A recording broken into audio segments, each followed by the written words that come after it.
apakah benar bahwa untuk menjadi wanita karir dan punya seorang anak itu aman? Dia mengatakan bahwa pokoknya jangan berhenti sekolah hanya karena uang.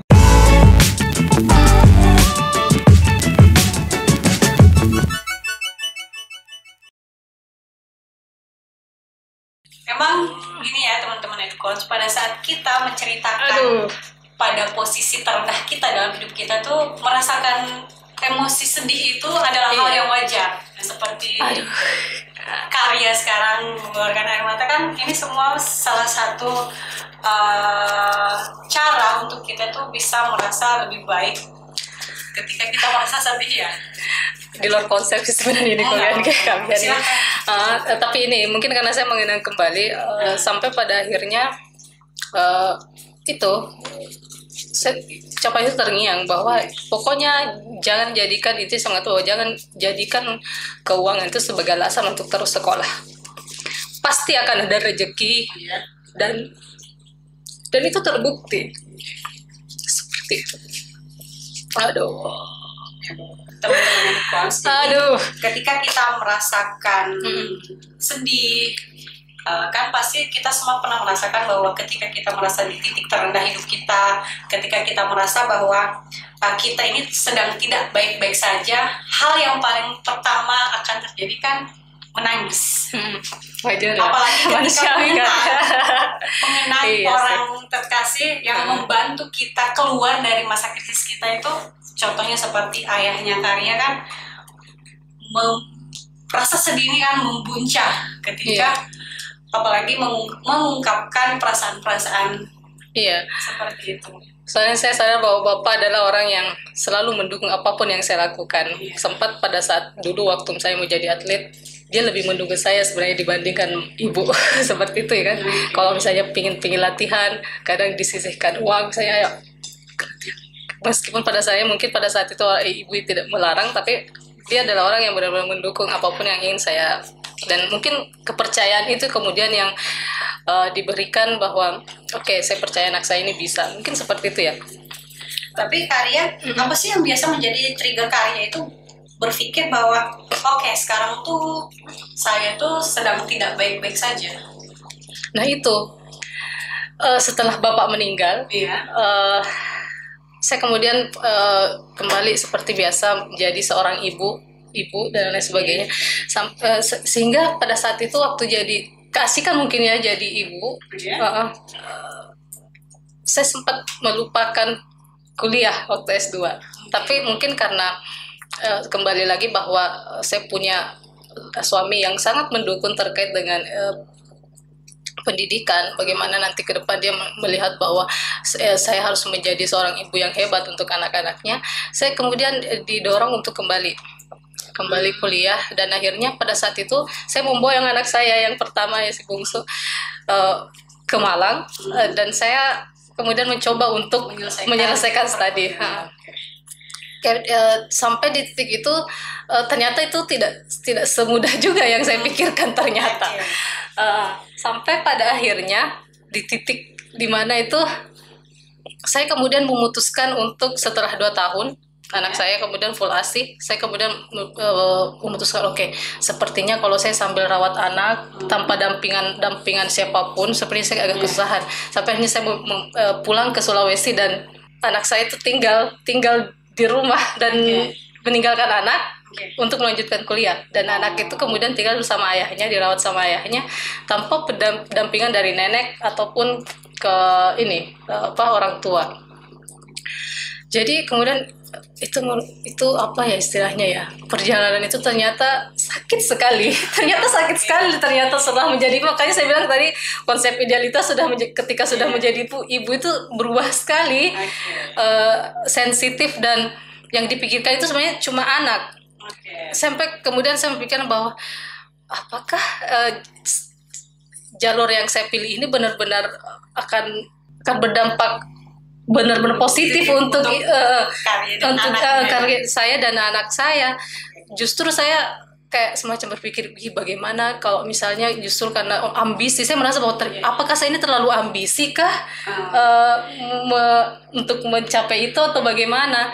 Sampai pada saat itu loh, Jadi kayak overthinking juga ada, kekhawatiran sampai pada pemikiran misalnya kayak jangan-jangan nanti misalnya ketika LDR dia jangan-jangan nanti suami misalnya akan apa istilahnya ya, tapi tidak mungkin lah, tapi maksudnya begitu kondisinya, tidak ada kemungkinan untuk hal-hal negatif yang akan muncul, tapi kita yang overthinkingnya karena ada jarak dan lain sebagainya.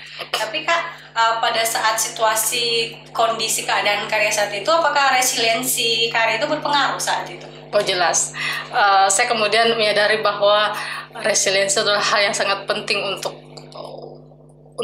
apa ya, modal hidup mungkin ya, sebagai skill kita untuk menghadapi apapun yang terjadi di dunia. Resiliensi itulah hal yang sangat penting untuk menjadi tahan banting, ataukah mungkin jadi apa istilahnya ya. Saya merasa bahwa resiliensi itu adalah hal-hal yang bisa digunakan untuk mengevaluasi atau menilai sejauh mana kita akan bertahan seketika kita menghadapi sebuah masalah seperti itu. Dan ketika hal itu tidak kita punya, pastinya kita akan menjadi orang-orang yang sangat manja, mungkin manja dalam artian lemah secara mental dan prinsip seperti itu. Okay. Nah, pertanyaan selanjutnya Kak. Nah, di sini kan ada artikel tuh yang membahas tentang overthinking dan self reflection. Alih-alih self reflection ini malah bisa jadi overthinking yang seperti tadi Kak jelaskan ya. Menurut Kak itu gimana? Iya sih. Apa ya istilahnya ya? Ketika proses self refleksi itu kan yang kita lakukan tuh biasanya kan semacam bertanya terus ke diri. Aku ini mau kemana? Aku mau kemana? Dan aku ini maunya apa? Aku maunya apa? Dan tapi kan beda. Overthinking itu kan beda. Biasanya dia selalu memikirkan hal-hal sepele, yang terlalu over gitu. Maksudnya memikirkan sesuatu terlalu berlebihan, meskipun itu hal-hal sepele. Contoh misalnya yang tadi ya. Dan saya kemudian merasa ternyata saya pernah melewati itu juga sebenarnya. Iya. Self reflection akhirnya overthinking. Ya kan ini sering. Pembahasan yang sangat menarik. Karena kan kadang kita tidak sadar bahwa ketika kita melakukan self refleksi ini malah menjadi overthinking. Betul. Dan itu terjadi natural, Kak Wian. Maksudnya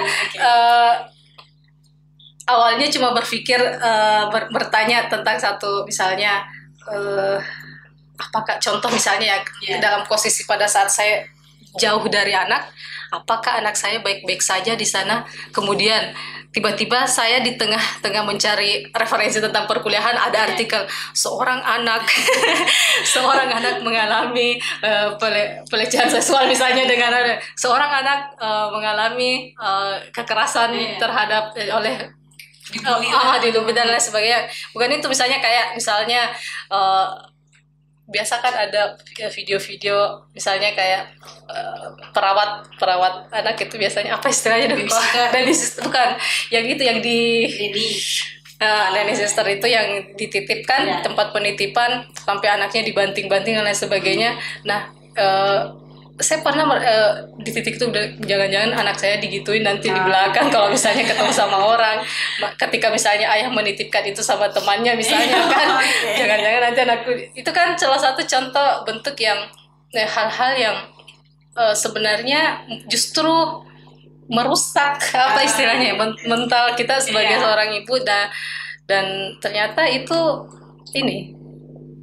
tidak nyaman sebenarnya. Seperti itu Kak Bia. Jadi ada nggak sih tips dari Karya ini supaya kita bisa keluar dari quarter crisis life atau situasi yang tidak nyaman dalam diri kita untuk menemukan seorang yang baru dan lebih positif di dalam diri kita? Kalau tipsnya sih sebenarnya apa ya? Menurut pengalaman pribadinya Karya deh. Mungkin untuk teman-teman edukons inilah lebih kepada bagaimana sih menguatkan mental. Karya, seberapa besar sih peran support system menurut Karya?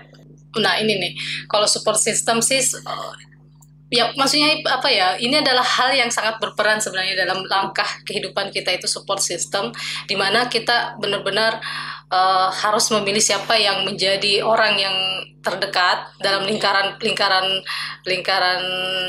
pertama dalam kehidupan kita.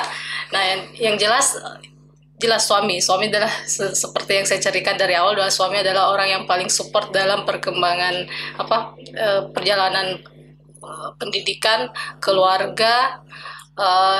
Tentunya bapak, tadi saya sudah menyebut nama bapak, dan itu ternyata meskipun dia sudah tidak ada, tapi ternyata itu nasihat-nasihat dan lain sebagainya tetap terus mengenang. Dan pastinya orang tua, mama, tua dan lain sebagainya, banyak sih sebenarnya. Yang jelas keluarga adalah hal yang paling keluarga. Hampir semua yang, dan saya kemudian bersyukur bahwa saya memiliki keluarga dari orang tua saya sendiri, dan keluarga dari suami. Alhamdulillah semua adalah orang-orang yang menjadi support system yang sangat baik, itu terkait dengan motivasi, ekonomi, dan itu semua alhamdulillah saya mendapatkan itu. Karya, ini agak sensitif mungkin ya. Jika ada bapak di sini, apa yang Karya ingin sampaikan? Bapak,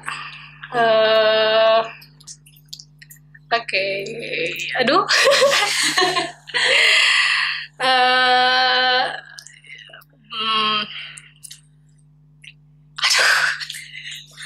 Aduh, berat sih. Oke. Yang jelas saya kok susah ya mengungkapkan I love you untuk seorang orang tua, susah sekali.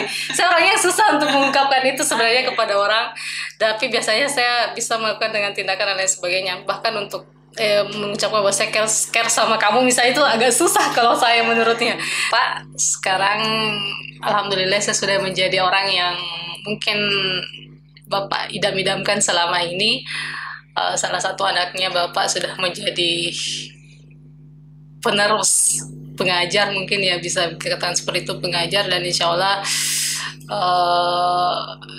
sampai pada suatu saat nanti I wanna be professor, insya Allah. Amin. Seperti yang Bapak guyonkan dan harapkan pada saya. Insya Allah, amin. Oke, terakhir nih untuk Karya, tips dari Karya dong untuk keluar dari quarter crisis life ini. Apa ya? Sebagai untuk teman-teman Edukons mungkin ya lebih kepada bagaimana sih kita mendalami makna dari setiap kejadian yang menimpa kita, mungkin seperti itu ya. Lebih ke positive thinking, dan itu yang terpenting adalah libatkan selalu Tuhan dalam setiap langkah, karena saya pikir kita adalah seorang hamba yang hanya pemeran dari skenario Tuhan. Apapun misalnya yang kita inginkan, dan itu tidak lepas dari campur tangan Tuhan. Dan kalaupun misalnya ada sesuatu yang ingin kita, ya berdoa dan usaha, dan yang pastinya berdoa. Apapun itu berdoa. Jadi dari penjelasan Karya tadi untuk teman-teman Edukons dalam mengatasi quarter life crisis ini, berdasarkan pengalamannya adalah dengan tidak overthinking terhadap semua masalah yang sedang terjadi. Kemudian memberdayakan support system ya. Betul. Dan pilih-pilih mungkin ya orang yang bisa ditemani sebagai teman, dan itu sangat berpengaruh sebenarnya. Teman itu sangat berpengaruh dari cara mengkonsep pemikiran dan menjadikan masukan untuk sesuatu yang ingin kita lakukan, itu sangat berpengaruh. Dan yang pasti juga jangan lupa membaca. Ya, itu kemudian itu adalah salah satu hal yang mungkin ya, karena kadang ketika misalnya kesepian, itu saya kemudian hobi membeli buku, mengoleksi buku, meskipun pada saat ini saya jarang membaca. Maksudnya bukan jarang sih sebenarnya, waktunya yang kurang kadang karena terlalu sibuk mungkin jadi ya. Seperti itu. Sangat menarik ya tema kita pada hari ini tentang quarter life crisis, self reflection, sebuah perjalanan menemukan aku yang baru. Nah, tadi yang sudah dijelaskan Karya dari perjalanannya dari sekolah SMA sampai menjadi dosen bimbingan konseling seperti sekarang ini. Nah, Karya, aku ada games. Ya, gitulah. This or that. Ini tuh rule-nya tuh harus jawab cepat. Jadi Karya nanti bakalan dihadapkan dengan dua pilihan. Ya kan, hidup kan harus memilih. Oke. Siap menerima tantangan. Kita bakalan main games. Nah, this or that. Oke. Kalian ready? Oke, I'm ready. Oke, jawab cepat ya. Karate, basket. Karate. Oke. Gunung, pantai? Gunung. Oke. Mencintai, dicintai? Dicintai. Oke. Film, drama? Drama. Oke. Film atau buku? Buku. Buku. Romantis atau komedi? Komedi. Oke, berarti suaminya Aduh, saya tega-tega sih. Biasa komedi, biasa romantis. kan suaminya suka guyonan. Oke. Tim bubur diaduk atau tidak diaduk? Parah nih. Sulit. Tidak diaduk. Lama mikirnya kan, lama jadi tetet gagal menjawabnya. Oke. Emang tuh tim bubur diaduk atau tidak diaduk? Tidak Kadang diaduk. susah. Diaduk atau tidak diaduk tuh sesuai mood ya. Betul. Kadang kalau misalnya ini agak-agak tidak enak dipandang kalau diaduk kan. Jadi seru ya. Seru. Masih ada nggak?